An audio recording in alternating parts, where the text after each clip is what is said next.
नमस्कार, मैं हूं Amod Shrivastava. Amazing thought, amazing message, amazing information की दिशा में आज एक कदम और आगे। आज के इस कहानी का शीर्षक है लुकमान। आपको ये मेरे वीडियो अच्छा लगे तो लाइक करें, शेयर करें और लाल बटन दबाकर सब्सक्राइब अवश्य करें। आज के इस कहानी का शीर्षक लुकमान। दास प्रथा के दिनों में एक मालिक के पास अनेकों गुलाम हुआ करते थे। उन्हीं में से एक गुलाम था लुकमान। लुकमान था तो सिर्फ एक गुलाम, लेकिन वह बड़ा ही चतुर और बुद्धिमान भी था। उसकी ख्याति दूर दराज के इलाकों में फैलने लगी थी। एक दिन इस बात की खबर उसके मालिक को लगी। मालिक ने लुकमान को बुलाया और कहा, सुनते हैं कि तुम बहुत बुद्धिमान हो। मैं तुम्हारी बुद्धिमानी की परीक्षा लेना चाहता हूं। अगर तुम इम्तिहान में पास हो गए तो तुम्हें गुलामी से छुट्टी दे दी जाएगी।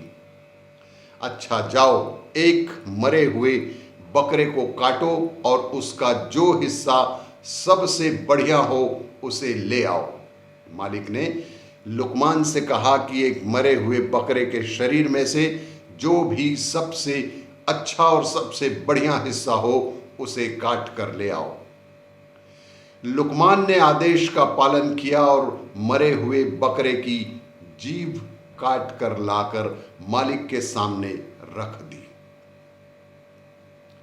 मालिक के द्वारा कारण पूछने पर कि जीभ ही क्यों लाया, तब लुकमान ने कहा कि अगर शरीर में जीभ अच्छी हो तो सब कुछ अच्छा ही अच्छा होता है।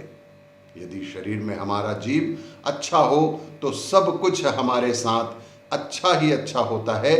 मालिक ने फिर आदेश देते हुए कहा कि ठीक है, इसे उठाकर ले जाओ और अब बकरे का जो हिस्सा सबसे बुरा हो उसे ले आओ। आदेश का पालन करते हुए लुकमान बाहर गए, लेकिन थोड़ी ही देर में उसने उसी जीभ को लाकर मालिक के सामने फिर रख दिया।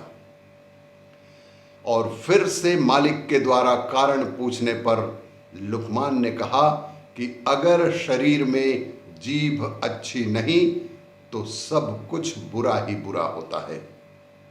उसने आगे कहते हुए कहा कि मालिक, वाणी तो सभी के पास जन्मजात होती है, परंतु बोलना किसी किसी को ही आता है।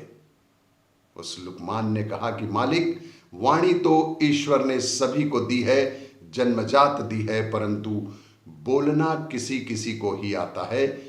क्या बोलें, कैसे शब्द बोलें, कब बोलें, इस एक कला को बहुत ही कम लोग जानते हैं। एक बात से प्रेम झरता है और उसी जीभ, उसी जुबान से दूसरी बात से झगड़ा होता है। कड़वी बातों ने संसार में ना जाने कितने झगड़े पैदा कर दिए हैं। कड़वी बातों ने संसार में ना जाने कितने झगड़े पैदा कर दिए हैं। इस जीभ ने ही दुनिया में बड़े बड़े कहर ढा दिए हैं। जीभ 3 इंच का वो हथियार है जिससे कोई 6 फीट के आदमी को भी मार सकता है, दुख दे सकता है, तो कोई मरते हुए इंसान में भी प्राण फूंक सकता है।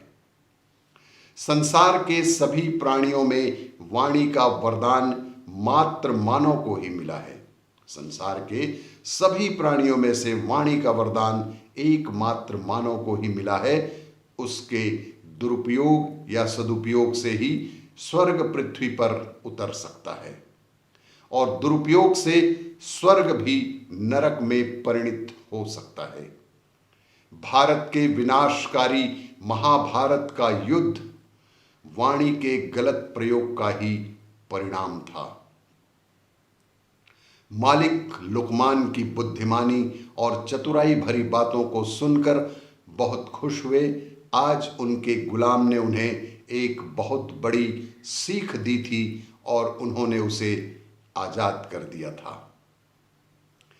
इस कहानी से हमें शिक्षा मिलती है कि मधुर वाणी एक वरदान है। मधुर वाणी हमारे जीवन में एक वरदान है। सदैव मधुर वाणी बोलें, ऐसी वाणी बोलिए कि जिससे किसी का दिल ना दुखे। और भी इसी तरह की जानकारियों के लिए देखते रहिए मेरा वीडियो। लाइक करें, शेयर करें और सब्सक्राइब अवश्य करें। धन्यवाद।